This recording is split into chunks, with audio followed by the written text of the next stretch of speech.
کە ڕاپێکم تەزیی کرد بۆ ئەوەی کە بزانێ ئەمەش ئەو شتانە دەزانین یعنی نەکبرێت وڵای یعنی زۆر جار دەگوتن هونەرمەندی بەندبێژ نا من عاتفیم دەست پێ کرد لە عاتفی دەستم پێ کرد و ڕاپیشم دەزانی و گۆرانی بەندیشم دەزانی بەس با یەکشت ڕوونکردنەوە لەسەر دەمۆ لەو ئێستا کاری منی ڕوونکردەوە لەسەر دەم چکە وازم هێناوە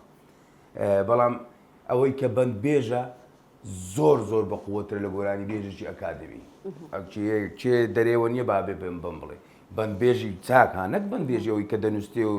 شێعر لێکەدا و ئەچی ئەڵێ ئەو بەندبێژانە ئەڵێم کاتی کە تۆ قسەیەکت هەیە گۆرانیەک ئەڵێ جوابت ئەداتەوە دروستی ئەکا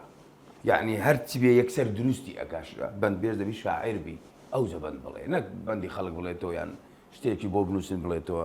زمانی مە بە دەفتەر هەنەبوو لە پێشمان کە گۆرانی ماوە یەکسەر دروست دەکرد اسماعیل سەردەشتیش با پێ دڵم یەکێک بوو لە باشترین هەرە بەندبێژەکانی کوردستان و هەر چار پارچەی دروست نابتەوەکو ئەو ڕێشم بۆ هەیە بریا بە ما بە بوو ماڵ و منداڵی خۆزگە دەخوازم خۆزگەم دەخوازانی ما بە